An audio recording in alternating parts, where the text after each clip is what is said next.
Well, that certainly is a cold and frosty start to the morning here in Norfolk in England.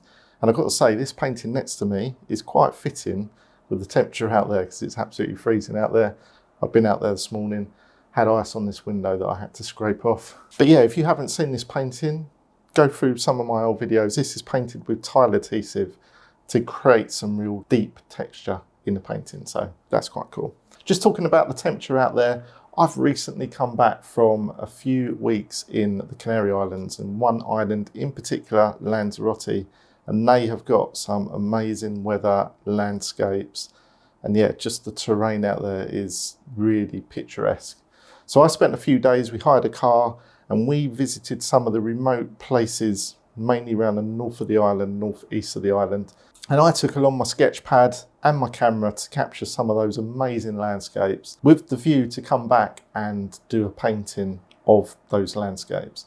So I don't know why I'm holding binoculars still. So that's what this video this week is going to be all about. I'm going to try and paint one of those landscapes. I want to do it quite abstract though, not too detailed, quite free, a bit like the Dover painting that I've just done recently.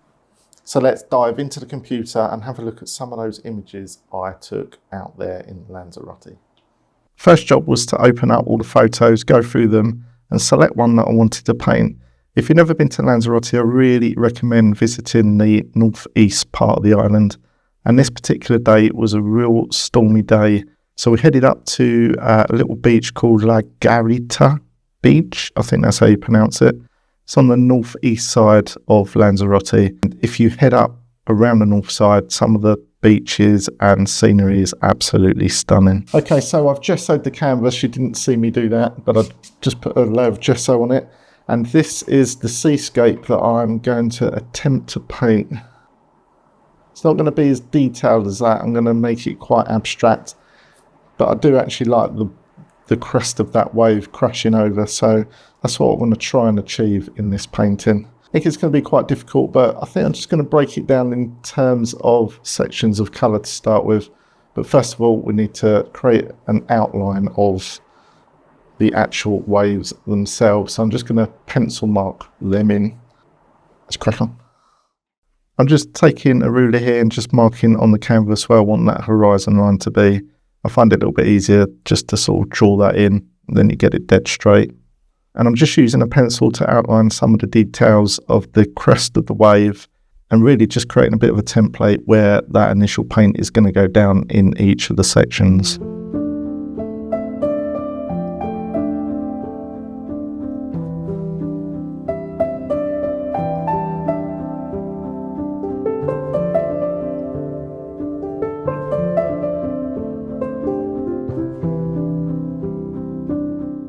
The paint I'm going to use for this painting is by Winsor & Newton. It's just acrylic paint. And here I'm just mixing up some deep turquoise with some ultramarine blue. Once you've got your colour roughly how you want it, it's then just a case of cross-referencing against the photo and putting some of that paint on the canvas. I'm just looking at the reference photo and I'm just trying to picture where the light of the wave is in relation to how it is on the canvas and just painting in those areas. So I'm just initially really blocking out the colour at this stage, no detail, and then I'm going in at the bottom of this painting just where it's darker, using some of that darker blue. And here I'm just putting some masking tape across that horizon line just so I can paint up to it and it's going to be nice and sharp.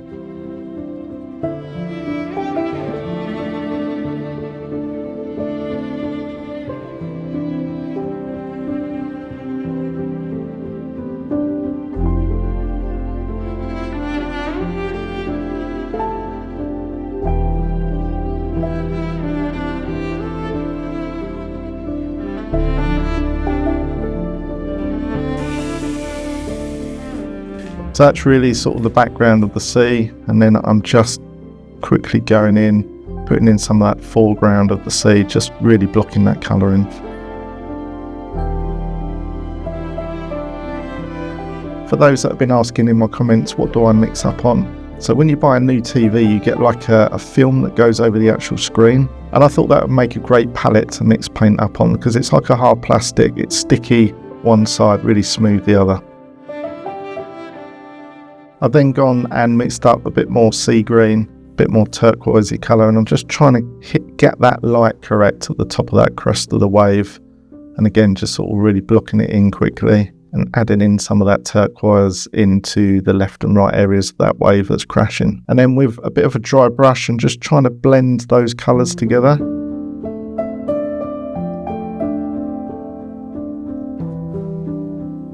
And then adding in a little bit more ultramarine blue in that section. Right, this is a little tip. I use a blowtorch to speed up the process of drying my paint. Just be a little bit careful, don't get too close, otherwise you'll bubble the paint and even sort of burn your canvas. I just use it really to speed up the process, and then I can get those next layers on. And talking of next layers, it's out with the white titanium paint, and I'm just putting in those highlights at the top of that crest of the wave.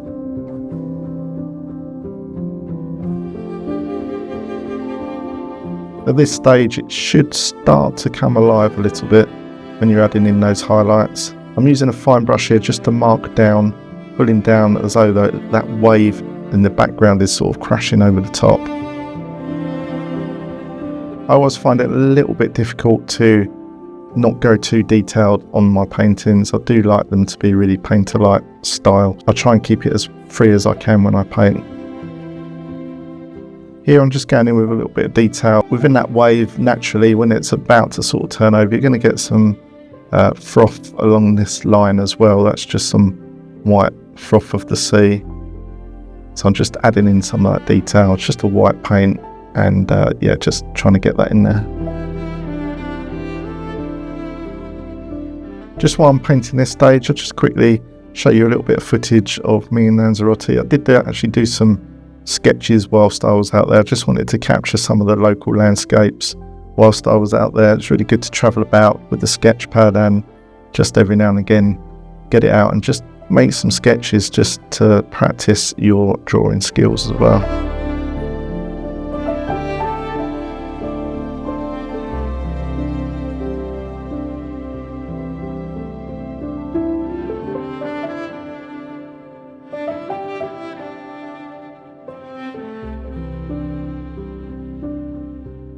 This for me was an important little part of this wave. It was as the light was shining through the back of it, it just needed a bit of a highlight at the top there.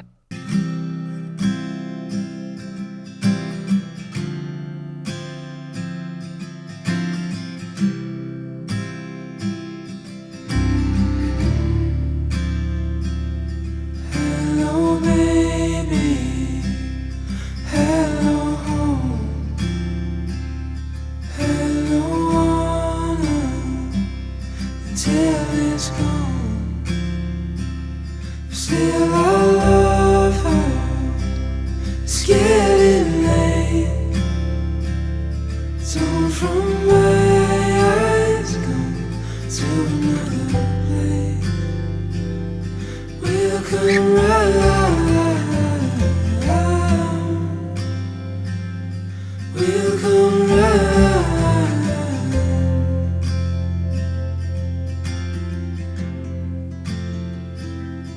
Come back morning, come back morning. Keep on sewing, these clothes are on. We talk for hours, just morning break. Just like the sun leaves to come back again. We'll come right. We'll come right.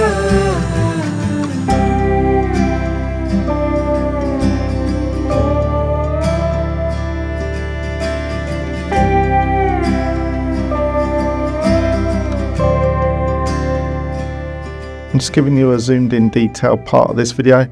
So as much as I've added in the white areas, the highlight areas, it's just as important to add in those low light dark areas as well. So I'm just adding in some of that turquoise paint colour to as though that's the actual sea rolling over as well. It's just as important to get those dark shaded areas That gives you the sense of illusion of depth into the piece.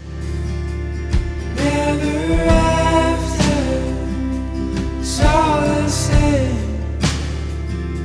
Still I love her, it's getting late. It's hard from my eyes go to another. This is another little tip. So I'm just using the top end of a paintbrush. I'm just flicking paint up onto it. Now that paintbrush wasn't that great in terms of that effect that I was looking for. So later on I headed into the house and I hunted for an old toothbrush that I had in my drawer, and that gives a much better spray effect to the top of the crest of your waves.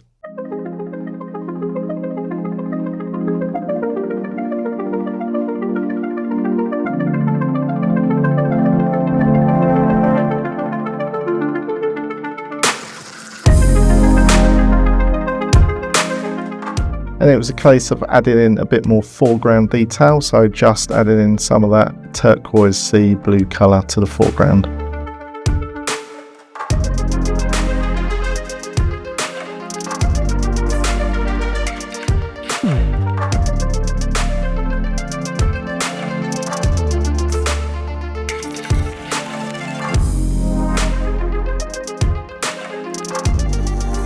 This stage is equally important to really get that 3D and full depth to the piece, and it's just adding that under shadow.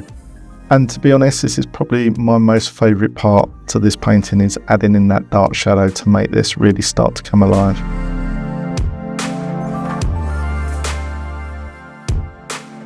I possibly could have done a bit more work in that foreground. I don't know whether it's given you enough depth from the foreground to that big wave at the back, but that's something that I need to work on. I need to cross-reference again with the photo just to sort of see how that perspective is going. But this was quite a tricky one for me because I'm not really a realistic painter. I do like sort of contemporary abstract freeness of painting. This to me is just a little bit too restricted because I was obviously going in with just a bit too much detail.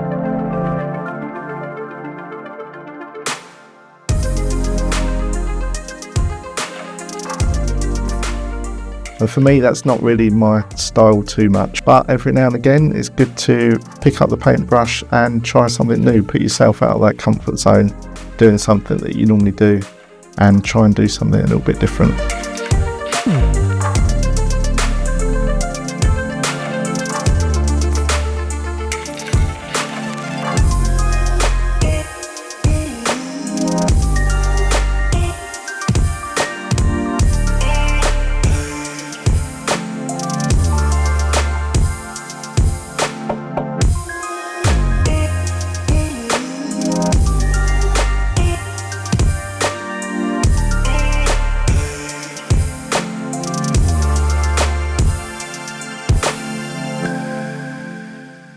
I masked off again the horizon line because I wanted to add big sky in, and here I'm just cross-referencing against the iPad of what the sky was looking like. It was a real moody sky that day.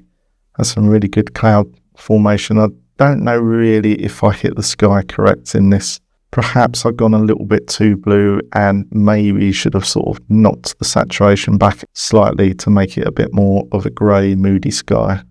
There's not really much for me to talk about me painting this sky, and so I'm just going to let this one roll and I'll catch up with you just as I've finished painting this sky.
Okay, once I blocked all that colour of that sky in, it was time to go in with some cloud highlights, I guess, and I'm just trying to get those clouds right at the back of the horizon as small as possible, and then work my way into some bigger cloud formation in the foreground.